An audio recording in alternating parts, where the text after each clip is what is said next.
오늘 아침 조간에 이런 기사가 나왔습니다. 다음 기사 보시죠. 친윤까지 국면전환 위에 뭐든 해야. 친윤까지. 여기서 말하는 친윤은 누군지 직접 들어보시죠. 대통령실은 적극적으로 주도적으로 이 사태를 해결하기 위해 나서야 합니다. 국면 전환을 위해서는 뭐든지 해야 할 때입니다. 시간이 지나면 점점 더 강력한 조치를 해야 할지 모릅니다. 지금은 적극적으로 대응해야 할 시기라고 봅니다. 네, 김재원 최고위원 친윤으로 분류가 되는 지금 최고위원이죠. 그런데 지금 뭐든 해야 됩니다라고 얘기를 했어요. 그리고 조선일보 사면입니다. 원로 친윤들도 쇄신 요구, 윤 회견 시점 앞당겨. 친윤뿐만이 아니라 사실 어제 말해 그 전날에도 원로, 상인고문단 다들 이렇게 3, 4, 5 다 만났었죠. 만나서 얘기를 했었습니다. 그 모습도 같이 보고 오시죠. 당정 화합이 굉장히 중요하다. 그 당정 화합에 모두가 다 좀 신경 써라 하는 그런 얘기를 했고요. 대통령과 당이 힘을 합쳐서 구국의 노력을 해달라. 우리 삼선 의원들도 지금의 상황에 대해서 아주 엄중함을 같이 인식을 같이 공유하고 있고, 우리 당과 또 대통령실에 좀 변화가 필요하지 않나, 그렇게 함으로써 국민들의 다시 눈높이에 맞춰갖고 다시 한번 저희가 함께 할 수 있는 그런 계기를 만들어야 되지 않나, 이런 말씀들을 많이 하셨고요. 네.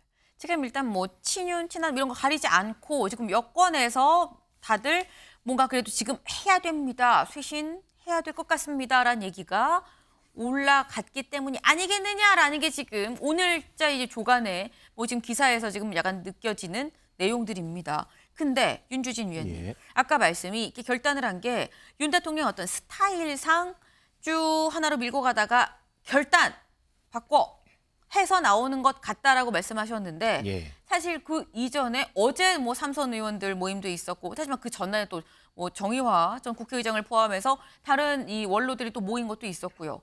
계속 뭔가 이슈가 있었고 얘기가 있긴 있었었거든요. 이런 게 어제 저녁쯤에 누군가가 전달하는 메신저, 또 중요한 메신저가 또 있었던 거 아니냐라는 추측도 할 수 있어요. 그렇습니다. 근데 윤 대통령 입장에서는 아마 시정연설 불참이 네. 이렇게까지 큰 파장을 가져올까? 아, 저는 그 생각을 못했을 거라고 봐요. 이 정도까지 크다고 왜냐하면은 생각하지 않았을 거다. 이 대통령실, 옛날에 네. 청와대였죠. 이 구중궁궐 속에 참모들 속에 갇혀 있으면 사실 그 참모들이 정말 매섭게 대통령을 질타하고 지적한다는 건 사실 쉽지 않아요. 그건 인사권자에게는 힘든 일이죠. 그래서 그 안에서 내가 시정연설을 가야 되냐 말아야 되냐 경론이 있었을 겁니다, 분명히. 근데 시정연설을 가야 된다는 주장도 있었겠지만 결과적으로 시정연설 정도는 총리가 대독을 해도 크게 문제가 없을 것이다. 옛날에도 그런 사례가 있었다. 이런 식으로 나름대로 결론을 내렸을 텐데 네. 어제 하루 종일 시정연설 불참을 두고 언론이 정말 계속해서 보도를 했고, 특히 가장 중요한 조짐은 뭐냐면은 윤 대통령을 옹호하는 친윤에서도 시정연설 불참을 그렇게 강력하게 옹호하지 못했다는 것이죠. 아쉬움은 계속 나온 겁니다. 자, 이러한 상황에서 윤 대통령은 위기의식을 느꼈을 거예요. 그럼 내가 이렇게 간다면은 자칫 잘못하면 특검 재표결도 있지 않습니까? 11월에. 여러 가지 정치적 위기가 있어요. 아마 제 생각에는 어제 윤 대통령 특유의 스타일상 네. 본인이 평상시에 믿고 의지하는 여러 중진 원로나 이런 분들께 전화를 쭉 좀 돌리지 않았을까 싶어요. 전화를 해서 내가 지금 이런데 어떠냐. 아마 다들 빨리 나서셔야 됩니다. 빨리 결자 해지하셔야 됩니다. 라고 하는 충언을 듣고 대통령이 그제서야 해야 되겠다. 그렇게 아마 이러지 않았을까? 나름대로 저희 상상입니다만 네. 그동안 많은 이야기를 들었을 때 좀 아마 신빙성 있는 이야기가 아닐까 싶습니다. 추측이지만 추측컨대 그런 일들이 있고 그래서 윤 대통령의 결단까지 갔었던 게 아니겠느냐라는 겁니다. 네. 근데 지금 어쨌거나 한다고 발표를 했죠. 다음 기사를 좀 볼까요? 근데 일단 한다고 했으면 윤 쇄신 압박에 7일 회견 한반 발표 한다고 했으면 뭐가 중요하냐? 김 여사 명태균 의혹 설명이 관건이다. 기자회견을 할 때 하는 것까지는 오케이. 그럼 하면서 어떤 내용을 얘기를 하는 게 중요하냐라는 거 다시 말해서 의혹이 해소가 될 수 있을 것이냐라는 얘기를 지금 이 주관에서 하고 있는 겁니다. 사실 관련해서 그동안 대통령실에 관련한 의혹들에 대한 해명이 있었죠. 그거 잠깐 듣고 올까요? 대통령은 매몰차게 명태균 씨를 끊었지만 가족인 배우자인 김건희 여사는 그렇게 못하는 겁니다. 어떻게든지 남편 몰래 명태균 씨를 달래고 좋게 얘기해서 선거를 끝까지 끌고 가고 싶은 게 가족의 심리 상태 아닙니까? 본질은 뭐냐? 본질은 명태균 씨의 조력을 중간에 끊었다는 것이고 사실 매몰차게 끊으셨다고 합니다. 수 없다는 앞으로 말씀이시죠? 나한테도 전화하지 말고 집사람한테도 전화하지 마. 그리고 딱 끊은 거예요. 그러다가 취임식 전날에 전화가 와서 축하한다는 전화를 받은 간략하게 겁니다. 말씀해 주시고요. 네, 정진석 실장 운영위에 나와서 얘기를 했었던 바가 있죠. 매정하게 매섭게 딱 끊어냈었다라고 얘기를 했는데 근데 서영주 대변인 네. 사실 그리고 난 다음에 그 후에 또 통화를 했다라는 물론 명태균 씨 혼자의 주장이긴 합니다. 혼자 네. 발언이긴 합니다만 네. 어쨌거나 그런 게 나와서 맞는 거야라는 얘기가 또 있긴 있었어요. 이런 부분들에 대한 의혹 7일 날 해소가 될 수 있을 거라고 보십니까? 해소가 될 수 없을 거라고 봅니다. 없다. 뭐 과정을 너무 보면 단언적으로 결과를 얘기하시는 거 예측할 수 아니에요? 있죠. 왜 그러냐면 계속해서 뭐 유진 위원도 얘기를 했지만 윤석열 대통령 스타일 얘기하잖아요. 네. 그 스타일이 해결하는 스타일이 아니에요. 문제를 크게 만들죠. 봐왔잖아요. 그렇기 때문에 7일날 회견 자체는 다른 친윤이나 옆에서의 어떤 조언보다는 저는 한남동의 조언이 가장 크게 작용했다고 보고요. 그다음에 지금 김 여사 명태균 씨에 대한 의혹 자체 대수비 회의에서 그 말했잖아요. 정치 공세에 휘둘리지 마라. 이 자체를 대수롭게 생각하지 않아요. 정진석 비서실장 얘기 들었잖아요. 이건 정치 공세다. 그냥 가족들끼리 뭔가를 잘해보려고 했는데 이걸 정치적으로 민주당이 비하하고 있는 것이다. 이건 아무런 문제가 없다. 정치적, 상식적, 법적 책임 없다. 이 얘기를 저는 설명할 거라고 봐요. 그래서 결국에는 화를 더 키우는 기자회견인데 7일날 회견은 그겁니다. 시정연설에 대한 부분의 부담은 분명히 있었어요. 꼭 소 잃고 외양간 고치는 대통령이다. 저는 그 스타일을 고치지 않으면 저는 국민들한테 영원히 신뢰를 회복할 수 없다고 보고요. 7일날 기대하는 국민은 아무도 없을 것이다. 저는 그렇게 생각합니다. 굉장히 혹평을 지금 하셨습니다. 일단 글쎄 이거 의혹 해소 안 될 겁니다. 아까 첫 번째 문장이었었어요. 왜냐하면 윤 대통령이 얘기를 하면 오히려 논란이 더 커질 겁니다. 내가 볼 때는 윤 대통령 스타일상 그럴 것 같아요라고 지금 말씀을 하셨는데 윤주진 위원님. 예. 아까 윤 대통령의 스타일에 비춰봐서 이랬을 거라고 말씀하셨는데 그 스타일상 아닐 것 같다라고 또 말씀을 하고 계시는 거거든요. 우리 서 대변인님이 기대하는 국민이 없을 거라고 하셨는데 여기 네. 기대하는 국민이 한 명 있고요. 네. 그러니까 윤 대통령은 아마 명태균 씨와의 의혹 문제에 있어서는 본인이 떳떳할 거라고 저는 봐요. 왜냐하면 본인이 법조인 출신이고 과거에 박근혜 전 대통령을 유사한 어떤 사건에 수사를 했기 때문에 어떤 공천의 대가성 거래든지 이런 것들을 염두에 두고 명태균 씨와 소통을 하지는 않았을 것이다. 저는 그래서 물론 이번 기자회견에서 절대로 윤 대통령이 하셔는 안 되는 두 가지 말이 있어요. 뭐뭐 했지만, 내가 최선을 다했지만, 아하. 내가 노력했지만, 난 이러려고 했지만 이런 말씀하시면 안 되고 두 번째는 홍보 부족. 그동안 홍보가 부족했다. 국민들에게 공감을 얻지 못했다. 이런 말씀하시면 안 되는데 저는 이날 기자들이 매섭게 질문할 거거든요.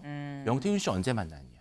무슨 논의를 했냐? 언제부터 연락을 안 했냐? 그럼 김건희 여사는 왜 계속 연락했느냐? 저는 이 문제에 대해서 사실은 비교적 윤석열 대통령은 명쾌하게 답을 할 수 있는 본인의 자신감이 전 있을 거라고 봅니다. 그렇기 때문에 이날 그러한 이야기들을 들었을 때 국민들이 이래서 이렇게 된 거였구나. 이런 부분은 좀 이상하지만 이런 부분은 좀 오해가 있었구나. 저는 이 정도만이라도 한다면 상당히 대통령 국정 동력 확보에 도움이 될 것이다 봅니다. 네.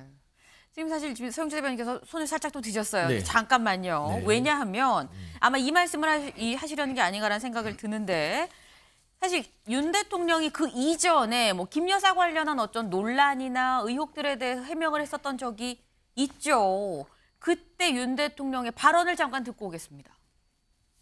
대통령이나 대통령 부인이 어느 누구한테도 이렇게 박절하게 대하기는 참 어렵습니다. 제가 보기에는 좀 그거를 매정하게 좀 끊지 못한 것이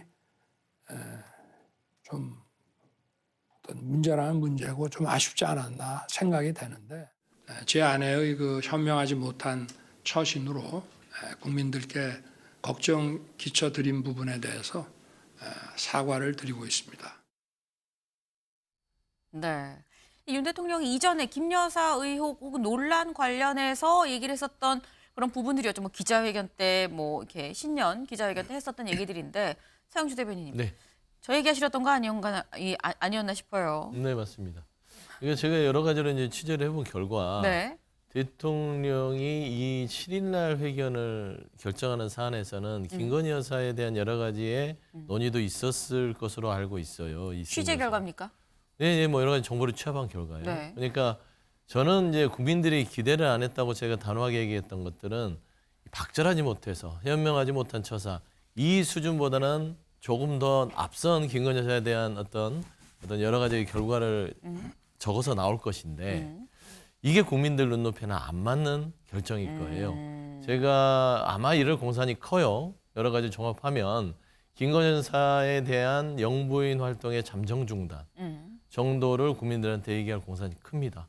다만 그 이유가 명태균 씨나 국정 개입이나 공천 개입으로 인한 게 아니라 아마 몸이 안 좋아서 영부인이 더 이상 영부인 활동하기에는 조금 어려울 것 같다라는 설명을 덧붙여서 아마 영부인의 뭐 잠정 중단을 통해서 이 사태를 좀 넘어가 보려는 어떤 그런 논의들이 급하게 이루어지지 않았냐라고 좀 보이고요. 그리고 그럼에도 불구하고 국민들은 그걸 바라지 않죠.